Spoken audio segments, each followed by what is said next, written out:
इंग्लंडमध्ये काही वर्षापूर्वी एका 3.5 वर्षाच्या मुलीच्या समोर तिची गरोदर आई घरातील जिन्यावरून पडली आणि बेशुद्ध झाली. या 3 वर्षाच्या कोवळ्या जीवाने क्षणाचाही विलंब न करता ॲम्ब्युलन्सला फोन केला आणि तिच्या या फोनमुळे फक्त आईचाच नाही तर पोटातील बाळाचाही जीव वाचला. ॲम्ब्युलन्सला फोन करून ती मुलगी अनेक मिनिटे त्यांच्याबरोबर बोलत होती. तिचे बोलणे संपते न संपते तोपर्यंत ॲम्ब्युलन्स दारात हजर झाली होती. जगातील अतिशय गर्दीचे शहर असलेल्या लंडनमध्ये सुद्धा एखाद्या अपघातानंतर सरासरी 8व्या मिनिटाला ॲम्ब्युलन्स हजर होते. संपूर्ण ब्रिटनमध्ये या मुलीच्या प्रसंगावधानाचे आणि धाडसाचे कौतुक झाले आणि या एका फोन कॉलमुळे ब्रिटन सरकारने आपल्या शिक्षण पद्धतीत अनेक सुधारणा केल्या.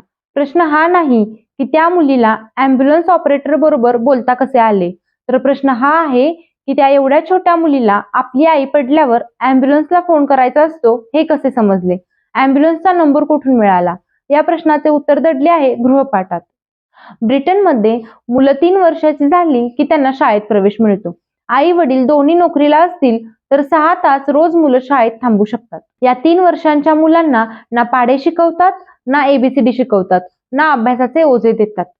या उलट या कोवळ्या जीवांना मोठ्यांशी कसे बोलायचे, रस्त्यावरून जाताना सिग्नलचे नियम कसे पाळायचे, गाडीमध्ये बसल्यावर सीट बेल्ट कसा लावायचा, आपली रूम कशी नीटनेटकी ठेवायची, खोटे बोलायचे नाही, अशा अनेक दैनंदिन जीवनातील गोष्टी शिकवल्या जातात. आणि दररोज मुलांना शाळेत काय शिकवले जाते ते पालकांना सांगितले जाते. फक्त सांगितलेच जात नाही तर संध्याकाळी घरी एकत्र जेवण करत असताना यावर चर्चा पण करायला प्रोत्साहित करतात, ज्यामुळे मुलांना शाळेत शिकवलेले व्यवस्थित लक्षात राहील आणि हाच या मुलांचा गृहपाठ असतो. फक्त नियमच नाही तर आपल्या रोजच्या जीवनामध्ये प्लंबर, इलेक्ट्रिशियन, क्लीनर किंवा कचरा गोळा करणारे लोक, हॉस्पिटलमधील डॉक्टर, ॲम्ब्युलन्स, फायर ब्रिगेड, अगदी गॅरेजमध्ये जे लोक काम करतात त्यांचा आपल्या रोजच्या जीवनात काय उपयोग असतो याचे प्रात्यक्षिक सुद्धा देतात. वर्षातील काही दिवस या लोकांना शाळेत बोलावून मुलांसमोर प्रात्यक्षिक दाखवतात. असेच एके दिवशी या मुलीच्या शाळेत सुद्धा ॲम्ब्युलन्सचे प्रात्यक्षिक होते. त्या बालमनांना त्या दिवशी जे काही वर्गात सांगितले आणि दाखवले त्याची चर्चा त्यांनी त्या रात्री जेवताना आपल्या आई वडिलांबरोबर गृहपाठ म्हणून केली आणि तोच गृहपाठ त्या मुलीने लक्षात ठेवून आपल्या आईचा आणि तिच्या गर्भातील बाळाचा जीव वाचवला.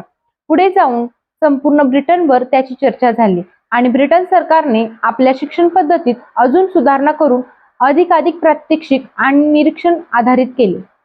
यामुळेच ब्रिटनमधील सर्व शाळांमध्ये वर्षातील काही दिवस गॅरेज मेकॅनिक पासून ते शेतकरी आणि त्यांची जनावरे इथपासून ते हेलिकॉप्टर, ॲम्ब्युलन्स, डॉक्टर पर्यंत सर्वांना शाळेत बोलावून त्यांच्याकडून मुलांना प्रात्यक्षिक आधारित शिक्षण दिले जाते आणि त्याचा गृहपाठ रात्रीच्या जेवणावेळी पालकांकडून पक्का करून घेतला जातो. आम्ही कुठे आहे हा प्रश्न आम्हाला पडतो का? गेले 2 दशके पाठीवरच्या दप्तरांचे ओझे कमी करण्याची चर्चा फक्त आपण करत राहिलो, पण या बालमनाच्या मनावरील ओझ्याचे काय? फक्त शाळाच या मुलांना दप्तराच्या आणि गृहपाठाच्या ओझ्यात दडपून ठेवतायत का? याला पालक पण जबाबदार नाहीत का? माझ्या मुलाला शाळेत गेले की आकडे वाचायला आणि लिहायला आलेच पाहिजेत, मुलाला ABCD आलीच पाहिजे, सर्व खेळ आलेच पाहिजेत, याहूनही पुढे जाऊन त्यांना गाणे गायला आले पाहिजे, एखादे वाद्य वाजवायला आले पाहिजे, असा सगळा हट्टहास का? ज्या बालवयात मुलांनी मातीत खेळले पाहिजे, झाडावर चढले पाहिजे, नदी विहिरीत पोहले पाहिजे, रात्री आई वडिलांबरोबर शाळेतील गमती जमतीच्या गोष्टी केल्या पाहिजेत, त्या वयात त्याची इच्छा नसताना शाळेचा नियम म्हणून गॅदरिंगमध्ये गाणी म्हणायला लावतोय, नाटकात भाग घ्यायला सांगतोय, हार्मोनियम, गिटार, तबल्याच्या क्लासला पण पाठवतोय, गणिताचा, इंग्लिशच्या क्लासला पण जबरदस्तीने बसवतोय आणि यातून काही शिल्लक असेल तर सर्रास सर्व शाळा त्या कोवळ्या जीवांवर नवीन नवीन प्रोजेक्टचा मारा करत आहेत. आज पर्यावरणाचा, उद्या चित्रकलेचा, परवा कम्प्युटरचा, असे रोज नवीन नवीन प्रोजेक्ट त्या बालबुद्धीत अक्षरशः इंजेक्शन सारखे घुसवले जात आहेत. त्या कोवळ्या जीवाला त्याचा त्रास होतोय हे पालकांना आणि शिक्षकांना का समजत नाही? 7 वर्षाचे मूल सकाळी 7ला घरातून निघते ते रात्री 7ला घरी येते.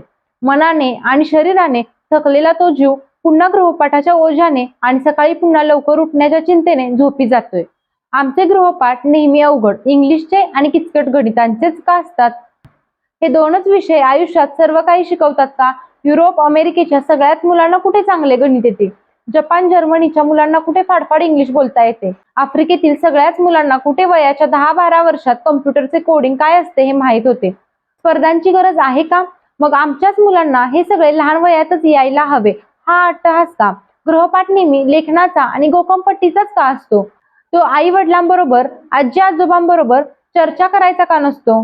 वर्गातील 4 मुलांना एखाद्या परीक्षेत कमी मार्क्स मिळाले तर शाळेच्या मुख्याध्यापकाला त्याचे टेन्शन का येते?